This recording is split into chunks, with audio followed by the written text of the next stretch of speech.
queridos colegas, muchas gracias. Un gusto estar aquí con ustedes. Quiero saludar antes que nada y agradecer la presencia de los funcionarios del gobierno, el señor canciller, al señor viceministro de Empleo, a la señora viceministra que viene entrando al recinto, al señor viceministro general de Hacienda, al señor viceministro del Interior y también saludar al director de Migración Colombia, doctor Kruger. Este es un debate motivado en tal vez uno de los temas principales de la agenda en Colombia. Yo lo sé que, y así lo ha notado el país, este es un tema que no solamente hace parte de la agenda del señor canciller y del Ministerio de Hacienda, sino que hace parte de los puntos principales en la agenda del señor presidente de la República. Cuando el presidente Duque tomó posesión el 7 de agosto, hizo conocer al país los chicharrones que recibió como herencia y que venían desde las administraciones anteriores. Y uno de esos chicharrones, tal vez uno de los que más efecto económico, tanto positivo como algunos desafíos genera, es este tema de la migración de más de 1.5 millones de hermanos venezolanos a Colombia. Este es un tema que no solamente le preocupa a Colombia, sino que le preocupa a todo el hemisferio.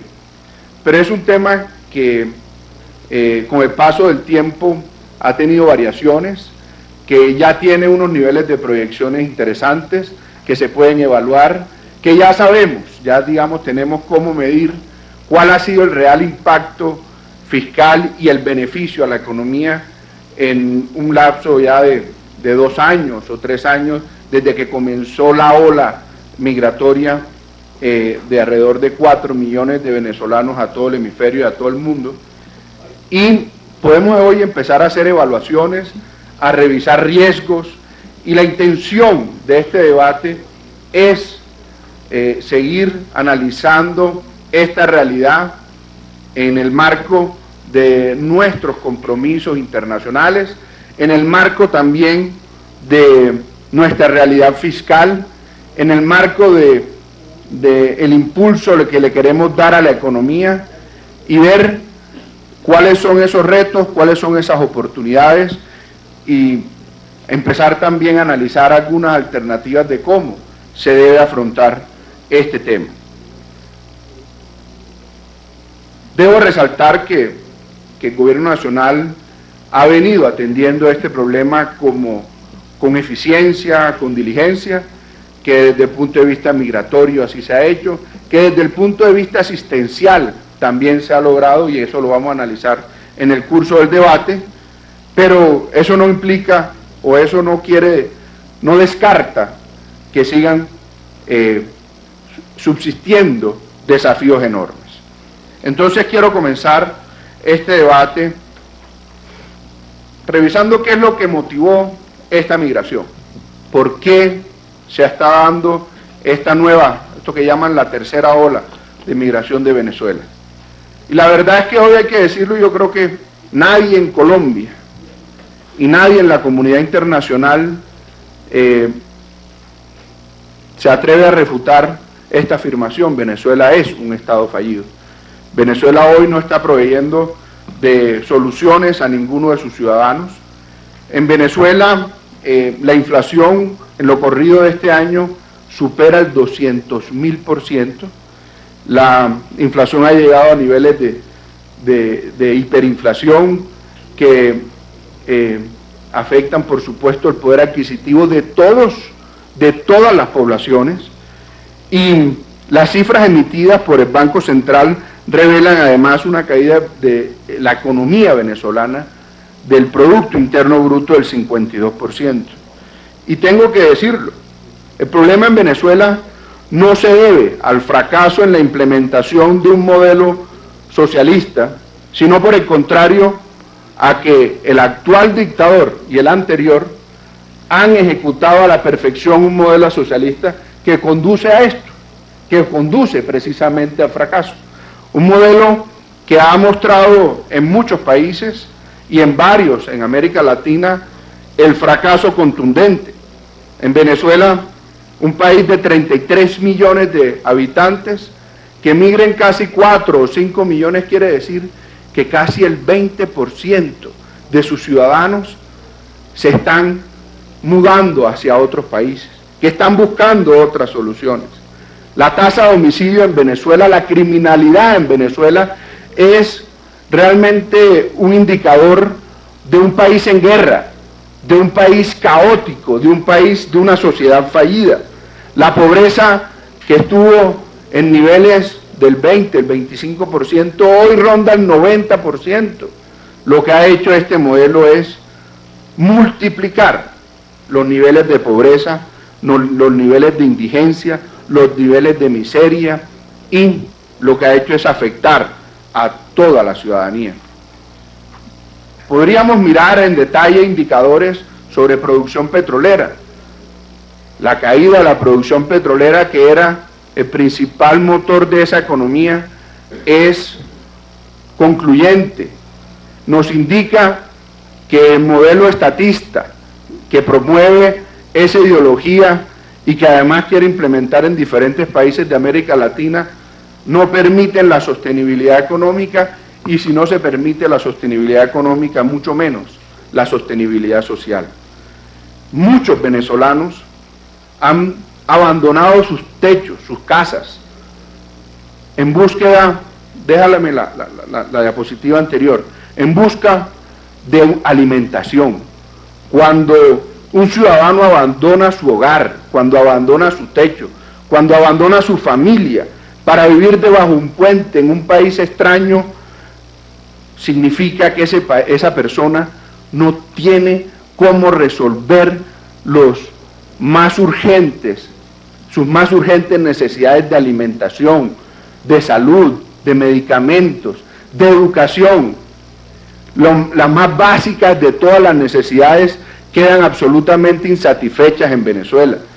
Estas desgarradoras imágenes las hemos visto todos los días, porque todos los días cruzan a la frontera en Colombia y hacia Colombia desde Venezuela alrededor de 5.000 hermanos venezolanos y muchos compatriotas en retorno hacia Colombia, porque allá no tienen ningún tipo de alternativa, porque se le han agotado todas, porque allá lo que hay es miseria, hambre, porque Venezuela lo que quiere su dictador es la expulsión o la más de todas las más duras condenas, que es el hambre físico en la hermana república, en la hermana Venezuela. Y eso ha generado entonces una diáspora por toda América Latina, especialmente en Colombia. En Perú, por ejemplo, hay alrededor de 700.000 venezolanos, en México alrededor de 40.000, en Panamá alrededor de 94.000, en Argentina alrededor de 130.000, en Chile un poco menos de 300.000, en República Dominicana alrededor de 29.000, en Estados Unidos 72.000, en España una cifra importante de 255.000, pero ninguna de esas cifras se compadece con la cifra en Colombia, que incluso hay analistas que ya la calculan en 2 millones de migrantes. 1.5 es la cifra oficial, pero también hay que tener en consideración los colombianos retornados, que pueden estar rondando por los 500.000, me corrige el director de Migración Colombia. Eso significa, queridos amigos, una migración hacia Colombia sin precedentes. Esta es una diáspora que no tiene precedente en el hemisferio, pero el efecto en Colombia es aún mayor. El efecto en Colombia es absolutamente novedoso. El efecto en Colombia es absolutamente grande, es absolutamente importante, es absolutamente uno de los factores de impacto fiscal y de impacto en el mercado laboral, impacto en el consumo, impacto en todos los indicadores económicos más importantes, porque no ha habido en Colombia una migración de esa magnitud nunca en su historia. En Colombia el 58% de esta migración se concentra en 4 departamentos, Bogotá y 3 departamentos 2 departamentos fronterizos y el Atlántico. Los 2 departamentos fronterizos, norte de Santander y La Guajira. Por supuesto, los departamentos fronterizos por naturaleza son los mayores receptores de esta migración, pero también hay que decir que muchos de estos migrantes llegan a otras ciudades como Medellín, ya mencionamos el Atlántico, Barranquilla, como Bogotá, como Cartagena, como Bucaramanga, en búsqueda de soluciones a esas necesidades básicas que no encuentran resolver en Venezuela. Por ejemplo, buscan los mejores hospitales y uno se encuentra que entonces los hospitales se convierten en imanes para la migración de venezolanos, o en búsqueda de buenos colegios para sus niños, y eso también se convierten en imanes. Y por lo tanto, entidades territoriales padeciendo, senador Hoyos, de esta presión fiscal a las finanzas públicas de esos territorios que cada día requieren y demandan más necesidades. Prefiero, y en esto quiero dejar absoluta claridad, si bien este tema de la migración para muchos es un problema, para otros una oportunidad, y yo quiero hacer aquí un análisis lo más objetivo posible, sí quiero dejar absolutamente claro el siguiente argumento. Yo prefiero 1000 veces compartir las dificultades que tenemos en Colombia, la escasez que tenemos en Colombia, aunque genere presión fiscal, que ver a nuestros hermanos venezolanos morir de física hambre en manos de una tiranía que lo único que quiere es preservarse para conservar los remanentes de una industria petrolera que antes era una industria en auge y hoy es una industria decayente. Las cifras vale la pena revisarlas. Son 747.000 personas que están regularizadas en Colombia. De esas 79.000 tienen visa o cédula de extranjería, 70.000 han entrado dentro del tiempo de ley establecido y alrededor de 600.000 son portadores del PEP. De los 1.447.000 venezolanos en Colombia, casi 700.000, más o menos la mitad, son irregulares, algunos porque han superado el tiempo de permanencia y casi 500.000, 445.389 ingresan sin autorización al país. Gran parte, el 66%, y esta es una cifra importante, relevante, no debe pasar desapercibida, el 66% de los venezolanos que hoy están en Colombia están en el rango etario de 18 a 39 años. ¿Por qué es importante esa cifra? Porque muchos analistas calculan que ese rango etario es el que más genera mano de obra de buena calidad, pero al mismo tiempo también genera emprendimientos y puede contribuir a nuestro bienestar y puede contribuir también al impulso de la economía colombiana. Entonces esta realidad se presenta en Colombia y Colombia ha tomado la decisión de ser fraterno, como debe ser, por 2 razones, lo diría yo. Una primera, un compromiso moral, pero también porque existe detrás de esto un beneficio real. Las razones jurídicas que amparan esa posición de Colombia, y tiene toda la legalidad, que Colombia reciba con fraternidad y solidaridad a los hermanos venezolanos, se puede resumir en 5 aspectos, que están todos contenidos en la Constitución política. Por supuesto, Colombia es signatario de diferentes tratados, de diferentes organizaciones defensoras de derechos humanos, que por supuesto recogen este trato a los migrantes venezolanos. Por ejemplo, la Declaración de los Derechos Humanos de 1948, la Convención Americana sobre Derechos Humanos de 1969, la Ley 146 de 1994 y por último, pero no menos importante y tal vez el más reciente de todos, la Carta Democrática Interamericana, que soporta también los estatutos de la Organización de Estados Americanos y todos esos documentos amparados, todos esos tratados amparados en los artículos 99 y 100 de la Constitución Política. Pero también hay razones humanitarias. Nosotros compartimos mucho más que 2.200 kilómetros de frontera con Venezuela. Yo, en el Caribe colombiano, crecí viendo televisión venezolana. Recuerdo viendo el programa Bienvenido, un programa de chistes, y chistes muchos se compartían con los hermanos venezolanos. Por supuesto, no solamente compartimos el humor, también compartimos aspectos culturales, compartimos historia, compartimos la gesta de independencia. Nuestras repúblicas son hermanas y nuestros pueblos también lo son. Pero también hay un argumento de reciprocidad. Durante mucho tiempo, Venezuela acogió a muchos colombianos que huían o de la violencia o de diferentes factores, a dificultades económicas. En muchos casos, durante tiempos de auge en Venezuela, llegaban muchos compatriotas colombianos a buscar soluciones de trabajo, a buscar soluciones de emprendimiento, a buscar soluciones para sus familiares. Soy fraterno, pero al tiempo soy optimista.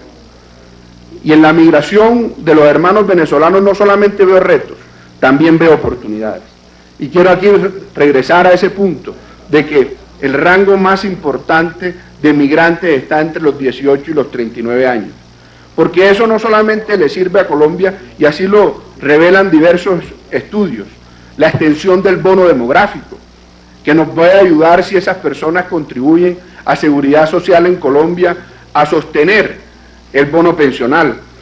No solamente rejuvenecen la fuerza laboral, también crean un nuevo capital humano, y hemos encontrado en esos estudios que muchos de esos jóvenes venezolanos que migran hacia Colombia son personas con buena formación, que pueden aportar conocimientos, que además vienen a trabajar, que vienen a crear en negocios, que vienen en algunos casos con algún capital, ya cada vez menos, porque realmente conservar capital en Venezuela se ha vuelto una tarea prácticamente imposible, pero también genera una renovación de los procesos productivos.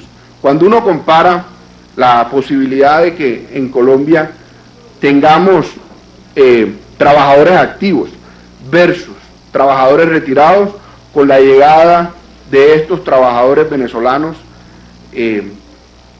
puede mejorarse mucho el bono demográfico y ayudar también a mejorar la posibilidad de financiación de las pensiones en Colombia.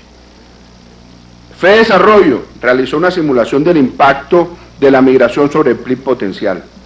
Hizo un análisis sobre 500.000 migrantes, sobre 1 millón, sobre 1.5 y sobre 2 millones.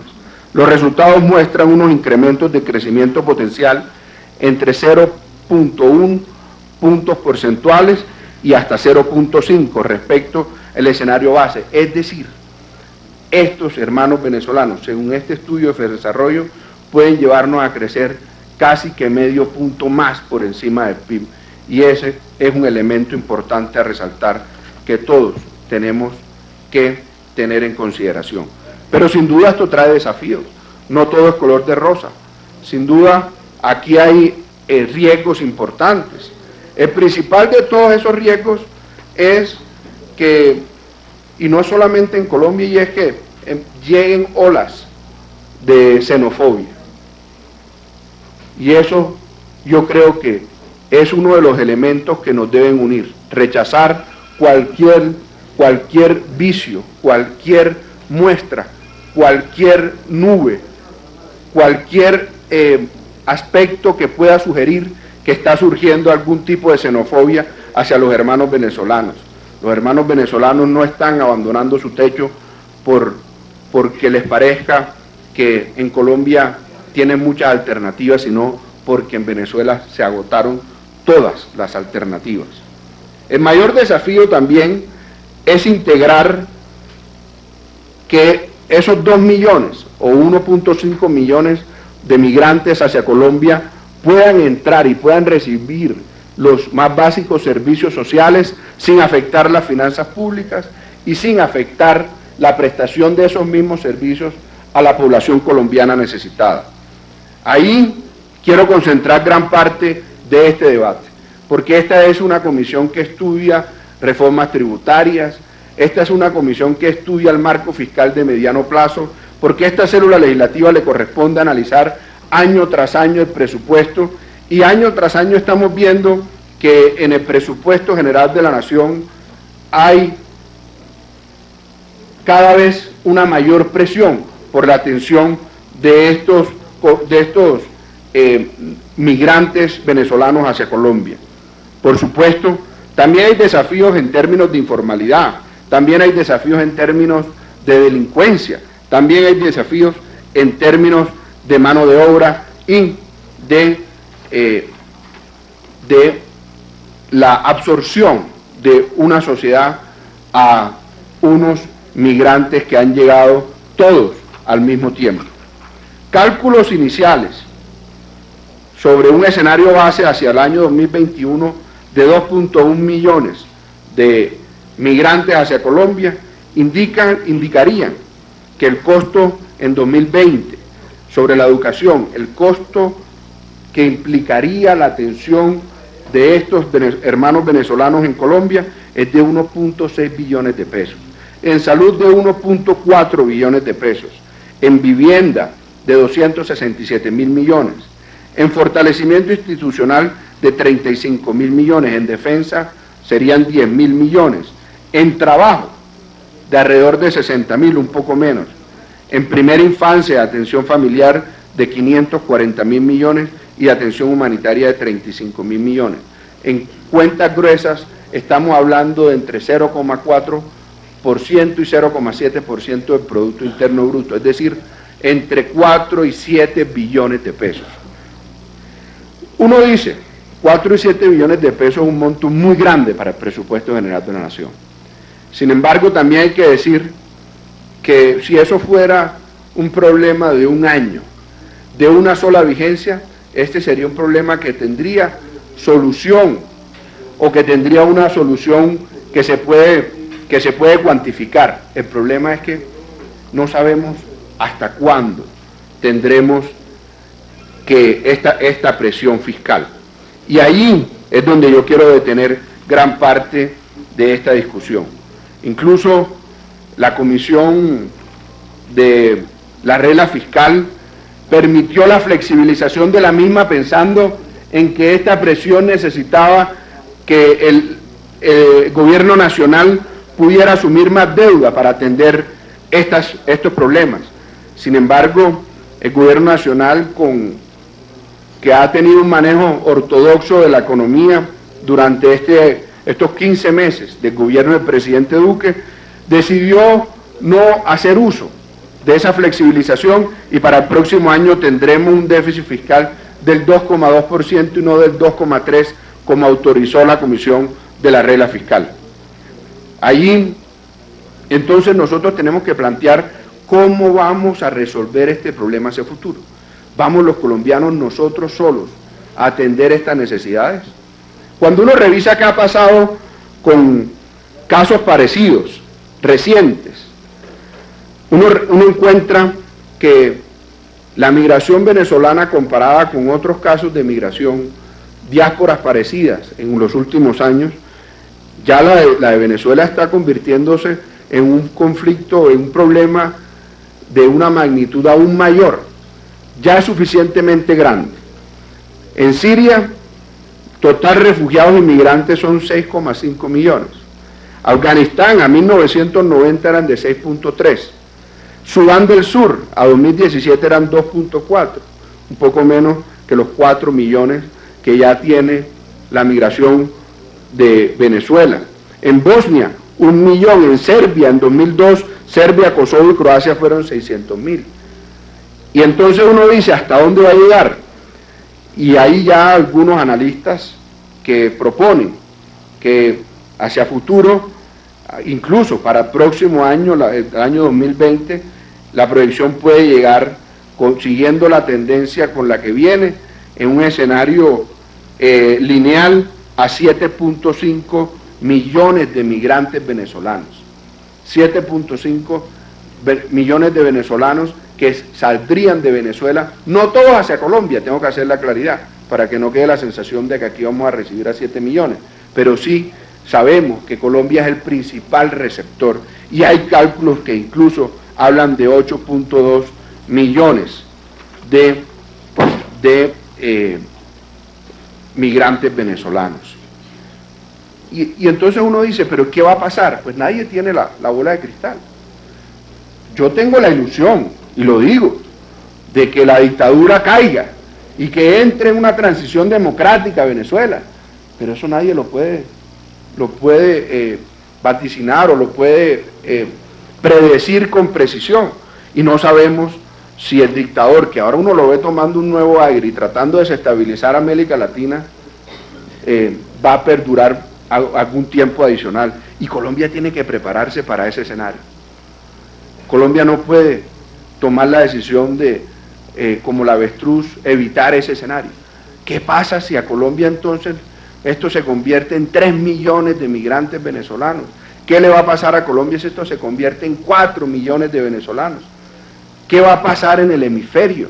Además es un hemisferio incendiado, donde no sabemos qué va a pasar en Chile, donde sabemos que en Argentina está regresando la ideología del fracaso, donde no sabemos qué va a pasar en Ecuador, donde no sabemos qué va a pasar en Perú. Y entonces si Colombia se convierte en una isla en América Latina, entonces eso quiere decir que a Colombia van a llegar más migrantes, no solamente de Venezuela, sino de otros países. ¿Cómo vamos a atender esa dificultad tan profunda? Ahora revisemos qué ha pasado y si Colombia solo tiene la capacidad para atender esta dificultad. A finales del año 2018, en Ginebra, se creó el Plan Regional de Respuesta a Refugiados e Inmigrantes. 16 países de América Latina, y en coordinación con la ACNUR, la Agencia de la ONU para los Refugiados y la Organización Internacional para los Migrantes, crearon este plan que establece una hoja de ruta coordinada de acción a fin de responder a las necesidades humanitarias urgentes de refugiados e inmigrantes venezolanos, pero también un plan para asegurar su inclusión económica en las comunidades que lo reciben. Este plan ha dispuesto para su funcionamiento 738 millones de dólares, tiene un objeto de llegar a 2.2 millones de venezolanos en 16 países, donde Colombia sería el principal receptor con 315 millones de dólares, pero la verdad es que este plan no está avanzando al ritmo que uno quisiera. Solo se han recaudado poco más de 158 millones de dólares, lo que equivale al 21% de los requisitos financieros. Queda una brecha de casi 580 millones de dólares para poder dar ejecución a este plan. Y cuando uno revisa lo que la ayuda humanitaria ha dado a otros conflictos de magnitud migratoria similar a la magnitud migratoria de Venezuela, uno ve una gran desigualdad en el mundo entero, en la comunidad internacional.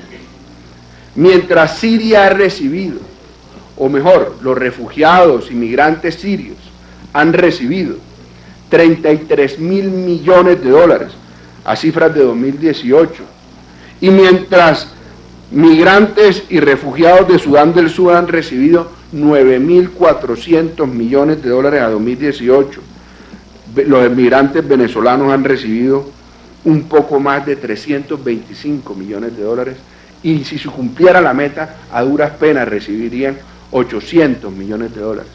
¿Por qué se presenta esta desigualdad? ¿Qué tenemos que hacer para que el mundo se dé cuenta de esta desigualdad y de esta inequidad en la atención de los migrantes venezolanos? ¿Qué tenemos que hacer los países de este hemisferio para que el mundo entero nos escuche y nos dé la mano en la atención a este problema? ¿Qué tenemos que hacer para que a nosotros también nos den una ayuda de igual magnitud? Cuando uno revisa y compara estas cifras como para tener algún orden de magnitud, hay que decir que la ayuda humanitaria además llega a través de intermediarios que tienden a burocratizarse y que no llega necesariamente esos recursos directamente a aquella población que lo requiere, porque gran parte se queda en la intermediación y en la burocracia. La ayuda humanitaria a la migración siria, quedémonos un momentico en la anterior, implica o representa o equivale, mejor para tener un orden de magnitud, el 10% de la economía de Colombia. El 10% de la economía colombiana, 33.000 millones de dólares. Una ayuda de esa magnitud a Colombia sería magnífica. Un migrante, un refugiado sirio recibe $5.000 de ayuda humanitaria, mientras que un venezolano recibe $100. Esa es la diferencia y yo creo que eso hay que ponerlo en el tapete, y sé, además, que el gobierno colombiano lo está haciendo, y en eso quiero además resaltar la labor del señor canciller y el gobierno nacional.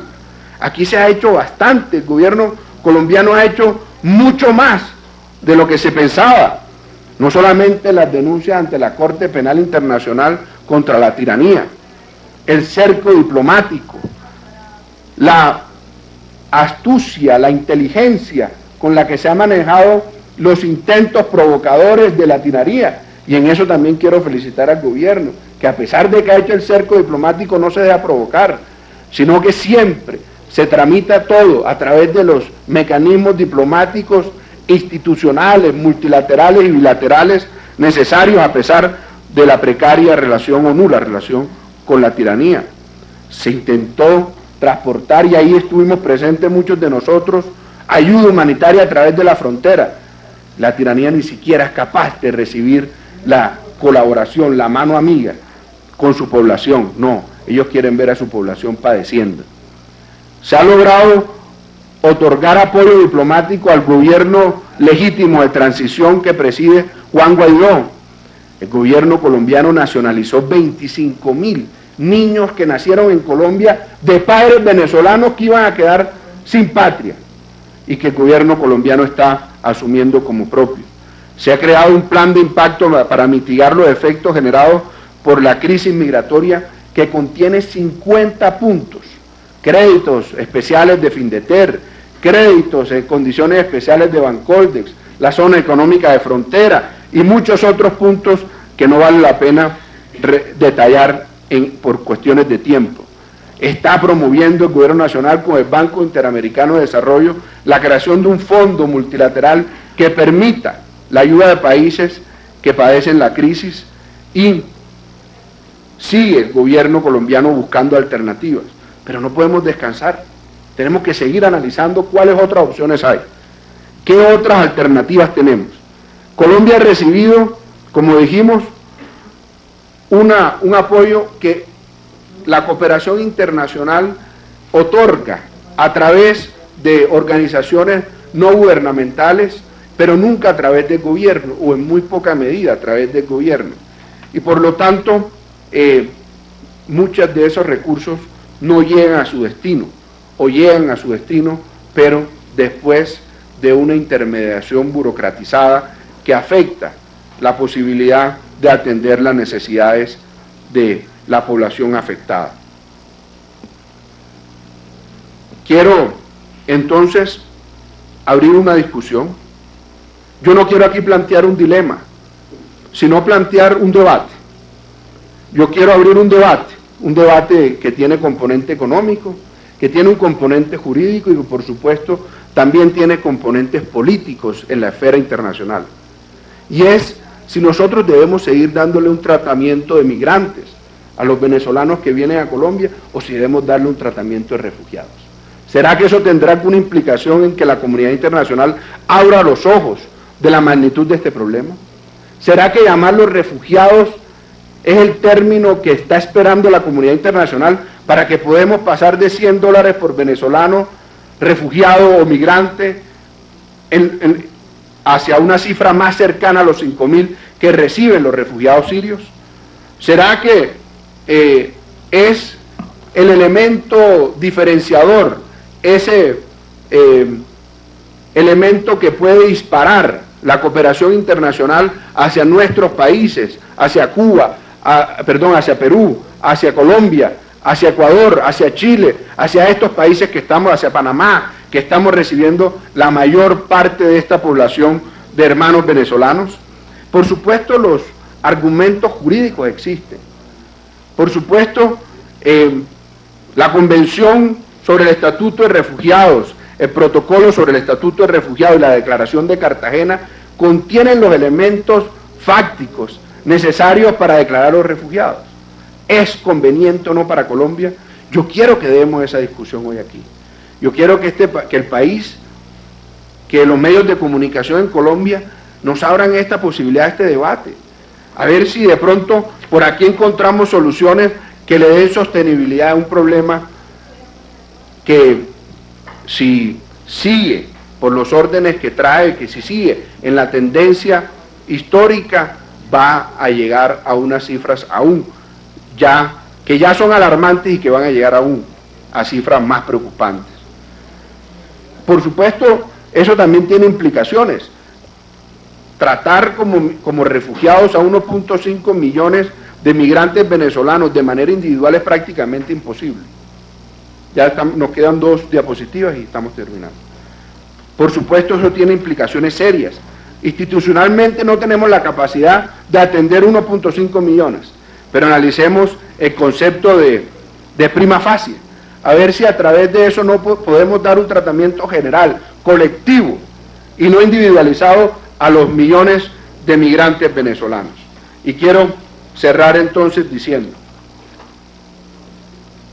Colombia a comienzo de este nuevo siglo, con una gran avanzada diplomática, con el liderazgo del gobierno del presidente Uribe y con el liderazgo del gobierno del presidente Pastrana, logró que la comunidad internacional comprara la idea de financiar o cofinanciar un plan Colombia contra el narcotráfico, contra el terrorismo y contra la violencia. ¿Por qué, si somos tantos países afectados, si es prácticamente toda Iberoamérica e incluso países del viejo continente como España y Portugal afectados por esta migración, no podemos hablar todos de un plan Venezuela? Un plan Venezuela que recoja gran parte de estos problemas, pero que además convierta estos desafíos en oportunidades, que no solamente hable de cooperación y de ayuda humanitaria, sino también de algunos mecanismos excepcionales de flexibilización laboral para que, sin afectar el mercado de los connacionales, se pueda recibir con afecto y solidaridad a los migrantes venezolanos. Y quiero entonces cerrar con esos 2 elementos sobre el tapete.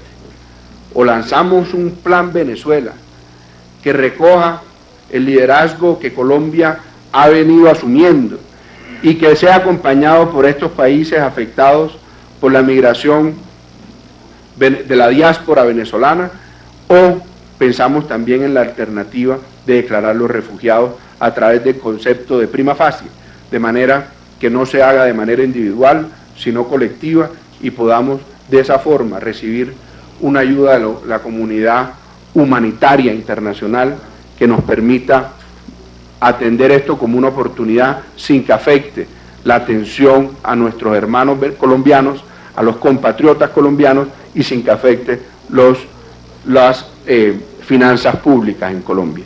Muchas gracias, señor presidente.